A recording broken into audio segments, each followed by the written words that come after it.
week's ACCP Emergency Medicine PRN Journal Club presentation. I'm your host, Christian Kroll, an emergency medicine and ICU pharmacist at the University of Iowa Hospital and Clinics. To view this recorded presentation, head to our YouTube channel at youtube.com/ACCP-EMED-PRN. And for PRN members, slides can be found under the Business Documents section on the ACCP Emergency Medicine PRN website. Dr. Haught, she's the PGY2 emergency medicine resident from the University of Virginia Health, and she will be presenting the journal article titled Early versus Late IV Mag for Severe Pediatric Asthma Exacerbations. Like Kyle said, my name is Emma Haught. I'm the PGY2 emergency medicine resident at UVA Health, and today I'm going to be talking about timing of intravenous magnesium for severe pediatric asthma exacerbations. So the learning objectives for today include review of prior literature and guidelines regarding the use of IV MAG, which will be abbreviated IVMG for asthma, outline a recent study about IV magnesium use for severe pediatric asthma exacerbations, and 3, analyze the study's strengths, limitations, and applicability to practice. So first, to kind of start, there's not a lot of images out there about how magnesium actually works in this setting, but kind of made a makeshift version. So on the left here, you have a normal airway, and then in the middle, an asthmatic airway. So walls are inflamed and thickened, but the smooth muscles are still relaxed. But in an exacerbation or asthma attack, there is the tightened smooth muscles, and that's what magnesium is going to be targeting. So to try and loosen up the smooth muscles, cause the vasodilation, and it's pretty much targeting that constriction of the bronchi to help increase the ability for the patients to get oxygen through. So the mainstays of asthma exacerbation treatment are very well known, I'm sure, to everybody, but just to kind of give an overview of everything. So our main treatments are going to be albuterol plus ipratropium, steroids, so either dexamethasone or methylprednisolone, depending on the situation, IV magnesium, and terbutaline is kind of more of a last line option as well as IV magnesium is considered in the more severe populations. So prior literature with IV magnesium is kind of all over the place. So kind of summarizing here some bigger studies and kind of the variation in dynamic state of the evidence of IV magnesium. So in this Johnson study, this was from the PCARN registry. So that's the Pediatric Emergency Care Applied Research Network registry. And they were looking at the trends of administration of IV magnesium. And they were finding that it mostly occurs late in emergency department treatment and for a minority of children, and that hypotension was rather rare. But this was an important piece of information because that's kind of the jumping off point for the study that I will be talking about today, is whether the timing of administering IV magnesium is important for outcomes. For the Craig study, this was a Cochrane review, and they ultimately deduced that IV magnesium reduces hospital length of stay and risk of admission, and but it does not reduce the risk of ICU admission. So the Griffiths and Q study from the 2016 was also a Cochrane review, and this study was actually included in the Craig Cochrane review, and they found 22% lower admission rate in children who received IV magnesium with a number needed to treat of 5, and no statistically significant difference in adverse effects. To note, the two authors here, even though they're both Cochrane reviews, had somewhat different interpretations of the ultimate results of the studies included. The Global Initiative for Asthma 2018 update mentioned IV magnesium. The more recent versions of this document did not explicitly mention IV magnesium, but the overall arching statements about it where IV magnesium is not recommended for the routine use in asthma exacerbations, but in children who fail to respond to initial treatment, IV magnesium given over 20 minutes can reduce hospital admissions. So ultimately, kind of what to glean from this literature and guidelines is that there isn't really clear evidence on magnesium. It seems like it may be beneficial, but it's kind of controversial in terms of quality of studies that have been done to really validate that. But it is frequently, when it is used, it's used in patients who have severe exacerbations. This brings us to the study that I'll be talking about today, and this was published in the Pediatric Emergency Care Journal. And the title of it was Early Intravenous Magnesium Sulfate Administration in the Emergency Department for Severe Asthma Exacerbations. So for a study overview, this was a single center retrospective chart review, and it included patients from age 2 to 17 presenting with severe asthma exacerbations to the pediatric emergency department. How they define severe, I will get into in a few slides. The interventions of this study were early IV magnesium, defined as receiving the IV magnesium within 60 minutes from triage, and late IV magnesium was defined as getting the IV magnesium 60 or more minutes from triage, or no IV magnesium. So they were kind of grouped together when you got late or no IV magnesium. The primary outcome was PICU admission or pediatric ICU admission from the ED per the institutional asthma pathway. And I will show what their pathway looks like. I'm sure many of the hospitals that you all work at have some version of an asthma exacerbation pathway. The secondary outcome was return ED visit within 72 hours. The statistical analysis was a univariable and multivariable logistic regression analyses. So this respiratory clinical score is important to understand for understanding what this study looked at. So this is one of the many scores used to evaluate asthma exacerbations. So it's called the respiratory clinical score. They refer to it as RS or RCS throughout the study. This is actually a curtailed version that the writers used in this study, where they took out patients less than 2 years old. This actually has been studied in patients 1 month to 19 years old. So they just removed those portions of the score since they only included patients who were age 2 to 17.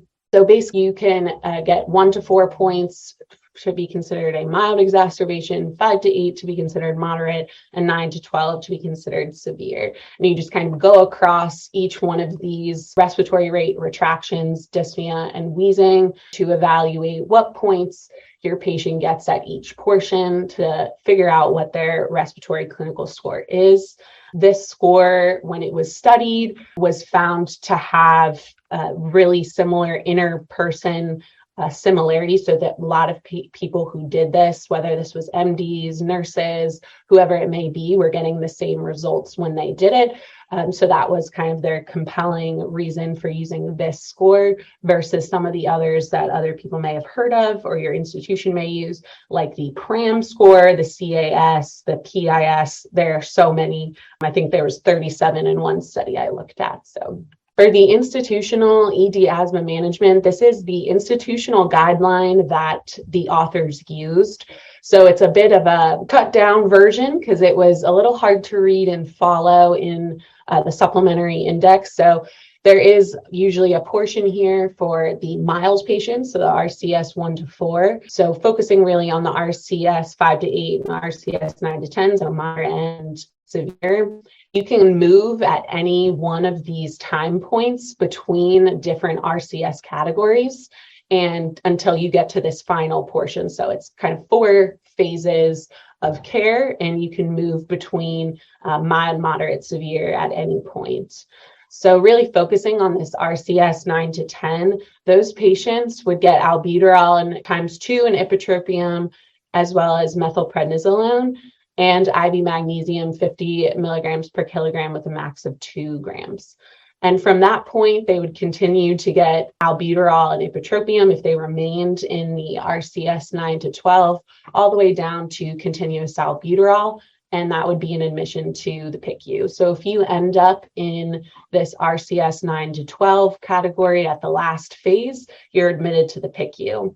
Whereas for RCS 5 to 8, the moderate group of people, it's really the third step where IV magnesium is recommended, even in that moderate population after you've tried a couple doses of albuterol, ipratropium, and dexamethasone. And those patients, if you end up on the RCS 5 to 8 in the last phase, you're admitted to the floor. Of course, this is an institutional guideline, and not every single situation is followed exactly to a T. So patients getting admitted to the PICU can absolutely be admitted for other reasons, as well as what the physicians and practitioners are, feeling that this patient needs at the time, the level of care that they need. But they won't always exactly be following this pathway. So the baseline characteristics, so everyone was grouped. There was 1,911 patients included in the study. They did not separate out the early and late IV magnesium in terms of how the baseline characteristics were reported. So the average age was 6 years old, and there was predominantly male patients, predominantly Black or African American patients, and the arrival by ambulance or helicopter was 187 patients, or a little less than 10%. And then this was the breakdown of different diagnoses, which they use later on in some of their evaluations to kind of stratify patients in terms of severity. For the outcomes, so pretreatment RCS, so that was the respiratory clinical score. Anything from 9 to 12, again, is that severe level of exacerbation. So they grouped the late IV mag and no IV mag together here. So there is a higher proportion of patients in the late and no IV mag who are on the lower end of severe, so getting the RCS of 9. And as you go down, it starts going more towards the higher end of the RCS with early magnesium. So there were more severe exacerbations in this early IV magnesium group. Just numerically, they didn't report any sort of p-value in this portion of the study. So there were more patients percentage-wise who received early magnesium who went to the pediatric ICU compared to the late or no IV magnesium. And in terms of return to the ED within 72 hours, there wasn't really a lot of difference between any of the groups. So in the univariate analysis, they identified variables associated with PICU admission, and they used these variables into their multivariate analysis to try and control for factors affecting PICU admission to see if early versus IV magnesium would have any different outcome when controlling for these other factors. So the things they identified were arrival mode to the ED via ambulance, which of course makes sense. Patients are being transported via ambulance versus walking into the emergency department. They tend to be sicker. Final ED diagnosis of status asthmaticus also makes sense, marker of severity. Early IV magnesium in the univariate analysis was determined to be associated with PICU admission, which was not necessarily something that the authors were expecting to see. And then the RCS of 10 to 12 compared with the 9, so the lower end of the severe asthma exacerbation score within the severe category, was also associated with PICU admission. So all of these things make a lot of sense. They're all things related to higher severity of illness and exacerbation. In the multivariate logistic regression analysis, the factors associated with increased odds ratio of PICU admission included early IV magnesium. Even with controlling for other factors, it still had an odds ratio of 1.63 that was statistically significant. The arrival mode to the emergency department via ambulance, statistically significant with an odds ratio of 2.23 and a p-value of less than 0.001. History of PICU admission for asthma exacerbation, also associated with a higher odds ratio of PICU admission, as well as diagnosis of status asthmaticus. The odds of PICU admission among the early IV magnesium patients, so the patients who received magnesium within 60 minutes, were subcategorized by their respiratory clinical score after controlling for PICU risk factors, and all 10 through 12 had high odds ratio for risk of PICU admission. So there really wasn't much differentiation between if you were a 10 on the RCS versus the 12, and early IV magnesium didn't seem to affect those things. So what can we conclude from this? Timing of IV magnesium doesn't appear to have an effect on preventing PICU admissions, the numbers we saw there, actually early IV magnesium was associated with PICU admission. I think it's fair to deduce that early magnesium isn't causing the PICU admission, but that people receiving early IV magnesium are usually the sicker patients because practitioners are feeling more compelled to pull the trigger and give IV magnesium early versus later. So because of that, it can kind of skew the results. And unfortunately, a lot of what we can conclude from this is that further studies need to be done to look at what can prevent PICU admissions, as well as maybe further studies to investigate this topic further, because I do think that it is an interesting discussion point whether timing to this treatment it matters. Because when I was doing this presentation, a lot of what I was thinking about was sepsis and time to antibiotics, and that would magnesium early versus late have any sort of outcome like that. So I do think that is an important area of study and something valuable to look into. This study just was not able to really give us a lot of additional information into making ultimate decisions about whether timing truly matters, but it doesn't appear to matter. For study evaluation, there are definitely some strengths to this study. Like I was saying, it investigated a topic that has not really been investigated prior. That PCARN registry study did show that patients are usually receiving IV magnesium later. So this was an interesting topic to look at and a valuable topic to look into. This was a pretty large sample size, so 1,900 and so patients, and that's a pretty big study for a pediatric population. They assessed for many covariates. They tried to control for so many factors with the multivariate regression analysis. They had robust statistical analysis, and they included pediatric patients less than 6 years old. A lot of studies for asthma population and pediatric population are excluding the younger population, and a lot of the patients that are having asthma exacerbations are frequently young and on the younger end. So they're including a population that would really profoundly be affected by this topic. Additionally, in terms of the limitations for this study, it was, of course, a retrospective design, and that is always difficult, always a limitation. It is a small effect size, so it's hard to detect, whether. I think we were really biased towards the null, and that was the confounding by indication as well. Because people who are getting early IV magnesium are typically sicker, it is hard, it automatically biases us towards the null. So that early IV magnesium is not going to be as effective because those patients are inherently sicker.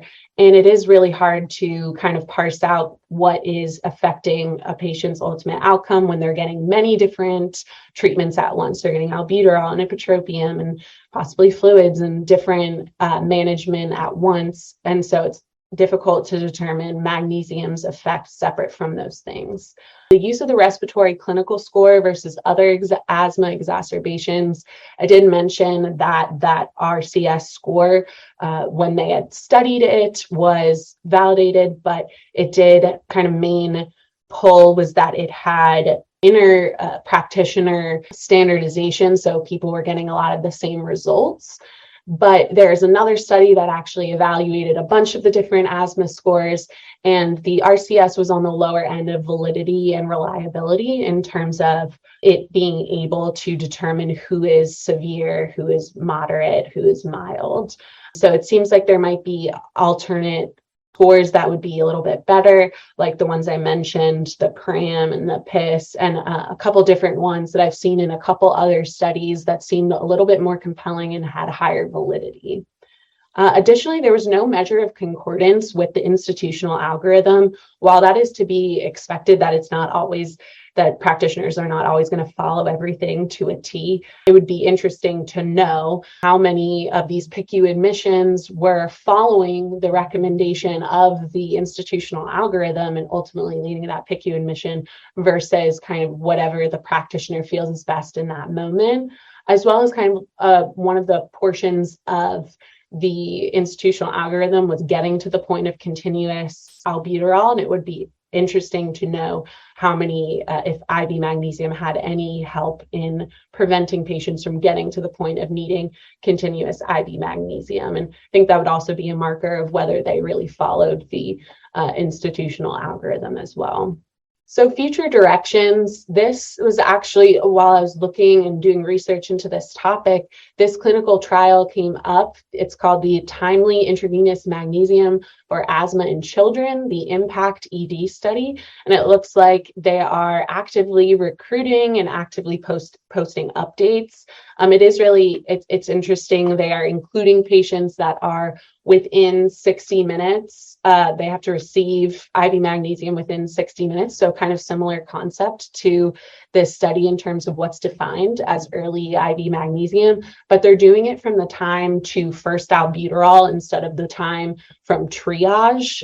So I think that'll give them a little bit more wiggle room, because triage to first albuterol I think we all know, can have some delay when we are low on pediatric ED and beds everywhere. They are using the PRAM score, which is one of the other ones I mentioned, one of the other severe asthma exacerbation scores, which seems to have higher validity. So I thought that was interesting compared to what was done here. And they're also including patients age 2 to 17. So there are a lot of similarities to this study, and I'm interested to see what they're able to find. Hopefully in this randomized controlled trial setup, they will be able to control, or they'll be able to have less issues with these unidentified confounding variables, because this study did the best they could with controlling what they knew were to be confounders. But this RCT will be able to control for the things that we don't really know are unknown confounders. And hopefully that will give us more of an answer to this question about IV magnesium and the time to IV magnesium. So ultimately, my takeaways from this journal article and journal club is that I think I would use IV magnesium in severe asthma exacerbations, but I don't feel very compelled towards the timing in terms of giving it early versus late based on the results of this study. And that is everything. I'm happy to answer any questions anyone may have. If you have enjoyed this presentation content and would like to hear more, subscribe via your favorite podcasting app. Additionally, make sure to check out our YouTube page for all recorded presentations. Thank you for listening to this week's ACCP Emergency Medicine Journal Club presentation. Join us weekly for review and discussion of new journal articles in emergency medicine.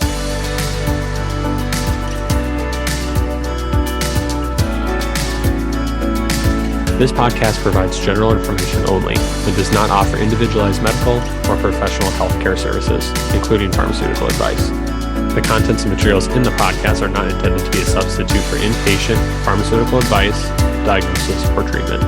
And the use of the contents and materials in the podcast does not constitute a pharmacist-patient relationship. As a result, the information in and materials linked to this podcast are applied at the user or patient's own risk. Users or patients should consult their physician or personal healthcare professional. The user or patient should not ignore or delay seeking care because of something they heard on this podcast. In case of an emergency, the user or patient should contact their physician, call 911, or go to the nearest medical emergency facility. The views and statements expressed on this podcast are those of the host and guest and should not be interpreted to reflect the official position or policy of ACCP or the Emergency Medicine PRN.